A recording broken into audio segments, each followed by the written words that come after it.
नमस्कार, आप देख रहे हैं जन न्यूज खबरें आप तक। मैं हूं आपके साथ शारदा झा। हम यहाँ मधुबनी समाहरणालय के सामने स्थित शिवगंगा बालिका +2 उच्च विद्यालय पहुंचे हैं। यहाँ हम आपको मिला रहे हैं एक खास शिक्षिका से, डॉक्टर मीनाक्षी कुमारी, जिन्हें बीते 5 सितंबर को राजकीय शिक्षक पुरस्कार 2022 से सम्मानित किया गया है। आज जन न्यूज की टीम विद्यालय पहुंची है उनकी इस खास यात्रा को समझने के लिए। तो हमारे साथ मौजूद है शिवगंगा बालिका +2 उच्च विद्यालय की शिक्षिका डॉक्टर मीनाक्षी कुमारी। मैम, आपका बहुत बहुत स्वागत है। सबसे पहले हम जानना चाहेंगे कि आप कितने वर्ष से शिक्षिका के पेशे में हैं? मैं 2014 में 30 जनवरी 2014 को इस विद्यालय में मेरी ज्वाइनिंग हुई थी। तब से लेकर आज तक मैं हूँ। 8.5 साल के करीब मुझे नौकरी के हो गए हैं अभी। हम आपको बता दें कि 8.5 साल के दरमियान अब तक इन्होंने बहुत सारे काम किए हैं। खासकर कोरोना वायरस संक्रमण के दौरान इन्होंने ऑनलाइन शिक्षा के माध्यम से लड़कियों के लिए एक मार्गदर्शिका के रूप में भूमिका निभाई है। हम जानना चाहेंगे कि इन पिछले 8.5 साल का मैम आपका सफ़र कैसा रहा? मेरा सफ़र काफ़ी रोमांचक रहा। 8 सालों में मैंने बहुत कुछ सीखा और बहुत कुछ अपने बच्चों को दिया। 8 साल में मैंने एक ही लक्ष्य को मैं हमेशा आगे रखी कि हमारी बच्चियां कहीं ना कहीं आत्मनिर्भर बने। ये ज़रूरी नहीं था बच्चियां पढ़ने में ही बहुत अच्छी बने, शिक्षा के क्षेत्र में वो आगे बढ़े। मैंने उसकी रुचियों को ढूंढना शुरू किया और जिस रुचि में, जिस क्षेत्र में उसकी रुचि थी, उस क्षेत्र में मैंने उसको बढ़ाने की हर संभव कोशिश की है। और कोविड के समय की जो आपने बात की, उस समय मेरे लिए बहुत ही चुनौतीपूर्ण था, क्योंकि सारे लोग घर में बंद थे। हमारे बच्चे की पढ़ाई कहीं ना कहीं बहुत ज़्यादा प्रभावित हो रही थी। इसके लिए मैंने सबसे पहले बच्चों का अपना ग्रुप बनाया और अपने स्कूल के बच्चों को ही मैंने अपने सब्जेक्ट की जानकारी देना शुरू किया। लेकिन मुझे लगा नहीं, ऐसे तो बहुत सारे बिहार में बच्चे हैं, कहीं ना कहीं पढ़ाई से उनका प्रभाव पड़ रहा है पढ़ाई पे। तो मैंने एक मंच बनाया, the Bihar teacher history maker. उससे मैं जुड़ी और पूरे बिहार के बच्चों को मैंने ऑनलाइन शिक्षा अपने सब्जेक्ट का ही नहीं, उसके अलावा मानसिक तनाव में जो बच्चे रहते हैं, उसके लिए मैंने मोटिवेशनल स्पीकर के रूप में काम किया, तो ताकि बच्चे अपने मानसिक तनाव को भूल के शिक्षा की ओर ध्यान दे सकें। और उसके अलावा मैंने बच्चों को घर में रह के क्रिएटिविटी कैसे होना चाहिए, घर के घरेलू सामान जो है, छोटे छोटे सामान है जिसका हम उपयोग नहीं करते हैं, उसका उपयोग कर कैसे हम अपना जीवन यापन कर सकते हैं, उस और भी मैंने बहुत सारे कार्य किए हैं। मैम, हम जानना चाहेंगे कि सरकारी विद्यालय की जो बच्चियां होती हैं वो डिजिटली ज़्यादा जुड़ी नहीं होती है, उन्हें ज़्यादा समझ नहीं होती है। तो ऐसे परिस्थिति में कोरोना के वक्त में जब आपने बच्चों के साथ आप जुड़ी, तो आपको कितनी चुनौतियों का सामना करना पड़ा? इसके लिए मुझे बहुत ही सारी चुनौतियों का सामना पड़ा, क्योंकि जब मैं ऑनलाइन क्लासेस लेना चाह रही थी तो बच्चे के घर में मोबाइल नहीं थे। बहुत कम बच्चे थे जिसके घर में मोबाइल थे।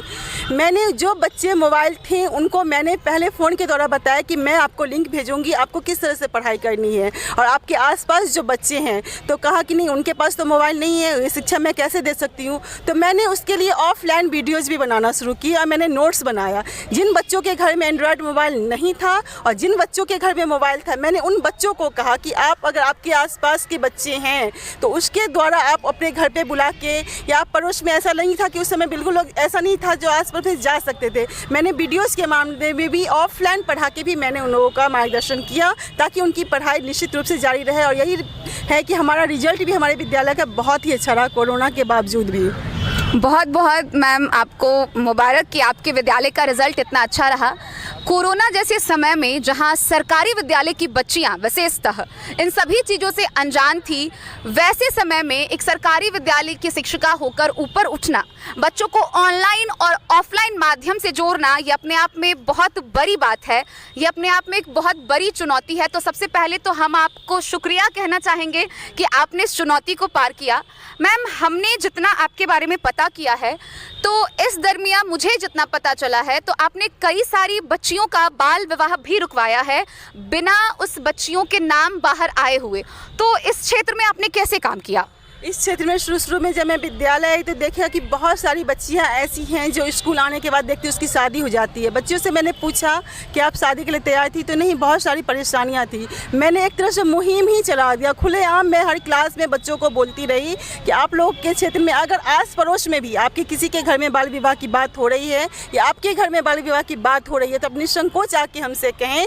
और वो बच्चियाँ शुरू में तो बहुत सारी लड़कियाँ जिनका हो रहा वो नहीं बताया कि मेरी मम्मी पापा हमको मारेंगे, लेकिन आस पड़ोस की बच्चियाँ बोली। मैं उनके घरों तक गई और उनको प्रॉमिस की कि आपका नाम बाहर नहीं आएगा, लेकिन आप बच्चों का बाल विवाह क्यों कराना चाहते। हाल में ही अभी 5 सितंबर को जिस दिन मुझे मिल रहा था अवार्ड, उस समय में मुझे कॉल आया था। मैंने उसका वीडियोज़ भी वायरल किया है कि बच्चियाँ बोली मैं मैम पढ़ना चाहती हूँ लेकिन मेरी मम्मी शादी करना चाहती है। मैं सबसे पहले उनके पेरेंट्स से मिलती हूँ, उनकी समस्या जानना चाहती हूँ कि क्यों वो आखिर बच्चों का बाल विवाह करना चाहते। कुछ ना कुछ तो रीज़न है। ऐसा मैं नहीं समझती हूँ कि माँ बाप बच्चों के दुश्मन होते हैं। कहीं कहीं समाज का हो जाता, समाज के परिवेश हो जाते, नहीं बच्ची बड़ी हो गई है शादी कर लो। कभी फाइनेंशियल होता है, कभी होता है कि नहीं हमारी बच्ची कहीं समाज में रह के बिगड़ जाएगी। बहुत सारी ऐसी चुनौतियाँ होती है। बहुत सारी धमकियाँ भी मुझे मिली कि आप मेरी बच्ची को बिगाड़ रहे हैं, लेकिन मैंने कभी हिम्मत नहीं हारी। अभी तक में मैंने 25 से ज़्यादा बच्चों का बाल विवाह रोका है। मुझे इसकी खुशी है कि आज वो सारी बच्चियाँ कहीं ना कहीं अपने पाँव पे खड़ी हैं। उनके मम्मी पापा आज मुझे बोलते कि मैडम वो आपकी ही बेटी है। तो मुझे सबसे बड़ी सफलता उसकी ही मिलती है। जो ये मेरा सपना था कि बच्चियों के बाल विवाह को मैं रोकूं, इसके लिए मैं हर संभव कोशिश करती हूँ।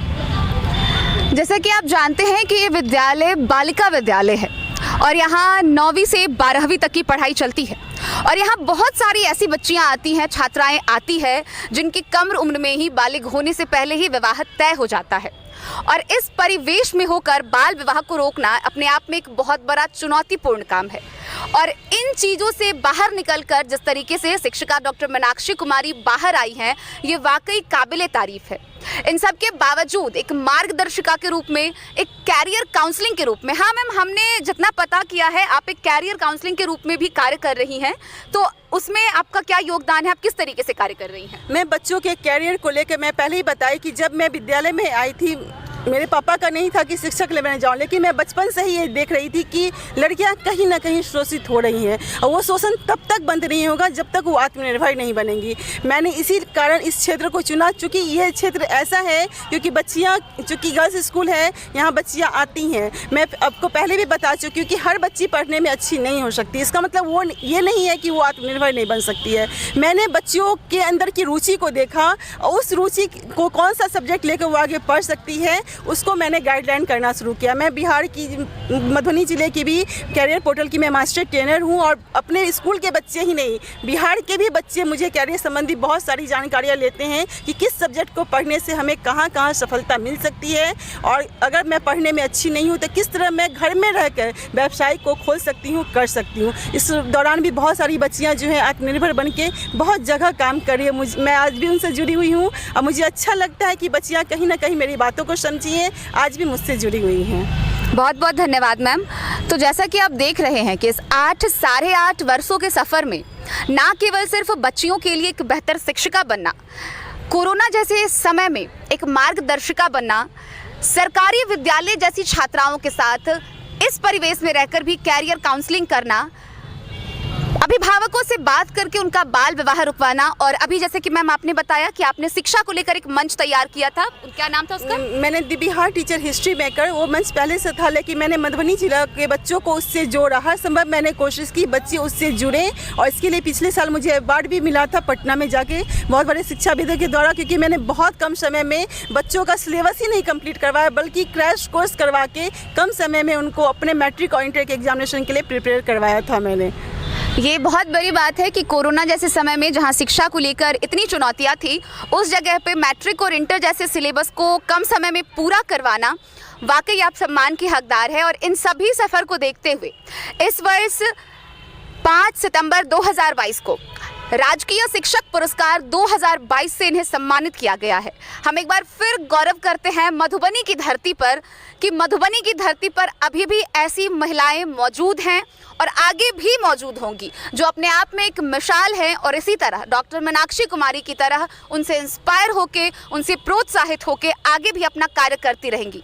मैम, डेन न्यूज़ की पूरी टीम आपके सफल भविष्य की कामना करती है, आपके इस पुरस्कार के लिए आपको बधाई देती है और इसके साथ ही चाहती है कि आप इसी प्रकार कार्य करते रहें और हम आपसे यूं ही मिलते रहें। धन्यवाद। लेकिन मैं इस मंच के माध्यम से, इस डेन न्यूज़ के माध्यम से अपने समाज के बच्चों, उसके पेरेंट्स के लिए एक न्यूज़ देना जरूर चाहूँगी कि बच्चों को खुद भी पढ़ाएं और उनको पढ़ने के लिए प्रोत्साहित भी करें। मेरा एक मुहिम था, आपने देखा भी होगा, खुद भी पढ़ो औरों को भी पढ़ाओ।